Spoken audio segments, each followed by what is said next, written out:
وہ آپ نے واقعہ درمیان میں چھوڑ دیا تھا تو وہ سنا دیں. ہاں وہ ماسٹر طفیل صاحب اپنی بات سنا رہے ہیں.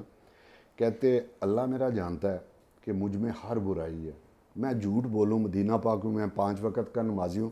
اللہ جانتا ہے میں نے کبھی نماز نہیں پڑھی تھی اور ہر برائی میرے میں تھی. کوئی بندہ مجھے منہ لگانے کے قابل نہیں سمجھتا تھا کہ یار چھوڑو اس سے بات ہی نہ کرو, کیونکہ ہر برائی تھی. لوگ مجھ سے دور بھاگتے تھے. رستہ جس رستے سے جاتا تھا لوگ رستہ چھوڑ دیتے, چینج کر لیتے تھے. کہتا ہے کیا ایک دن ہوا کہ بابل نگر کا رہنے والا ہوں, ادھر نے ایک محفل میلاد کسی صاحب حیثیت بھائی نے محفل میلاد کروائی. اسٹیڈیم میں محفل میلاد تھی اور ایک ٹکٹ عمرے کا انعام کے طور پہ انہوں نے رکھ لیا. تو پتہ نہیں ایسے میرے دل میں خیال آیا, رب نے کرم کرنا تھا, دل میں خیال آیا کہ آج محفل میلاد میں چلا جا. تو میں محفل میلاد میں چلا جاتا ہوں. الحمدللہ ساری رات بیٹھے محفل میلاد سنی. جب قرآن اندازی ہوئی تو میرے رب کریم نے میرے پہ کرم کر دیا اور میرا نام نکل آیا.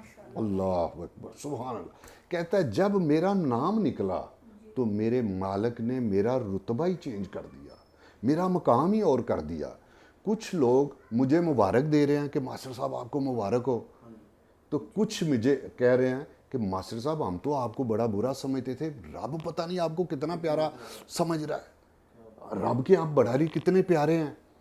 تو میں رو رہا ہوں تو لوگ مبارکیں دے رہے ہیں, کو گلے مل رہا ہے, مبارکیں دے رہے ہیں. الحمدللہ اللہ کا شکر. سائیکل پکڑی, گاؤں دور تھا, گاؤں چلا گیا, ماں کو بتایا, ماں بہت زیادہ خوش ہوئی. والد صاحب فوت ہو چکے تھے تو والدہ بڑی خوش ہوئی. بیوی کو پتہ چلا تو بیوی بھی بڑی خوش. الحمدللہ اللہ نے کرم کر دیا. طفیل آپ کے اوپر تو اللہ نے بڑا کرم کر دیا. تو میں بڑا خوش, میں نے کہا الحمدللہ. دوسرے دن تیسرے دن ان کا فون آ جاتا ہے جنہوں نے محفل میلاد کروائی تھی, پاسپورٹ کے لیے ظاہر ہے کہ ماسٹر صاحب آپ اپنا پاسپورٹ بنوائیں کیونکہ ہم نے آپ کو بھیجنا ہے. تو میں ان کے پاس چلا گیا, جا کے پاسپورٹ بنوایا. پاسپورٹ بنوا کے تو الحمدللہ میں گھر آ گیا. میں گھر آ رہا تھا, رستے میں سائیکل چلا رہا تھا تو ایک آدمی مجھے مل جاتا ہے. تو وہ کہتا ہے ماسٹر صاحب آپ کو مبارک ہو, آپ جا رہے ہیں لیکن آپ کا عمرہ قبول نہیں ہونا. آپ جا تو رہے ہیں, عمرہ قبول نہیں ہونا. کہتا ہے میں پریشان ہو گیا کہ اس نے فوری فتویٰ جاری کر دیا میرا عمرہ قبول نہیں ہونا. عمرہ قبول کرنے والی ذات تو وہ ہے, تو اس نے تو 1 منٹ میں کہہ دیا. کہتا ہے تھوڑی سمجھ تو تھی لیکن پھر بھی میں نے کہا یار کیوں نہیں قبول ہونا, ذرا مجھے بات تو بتا.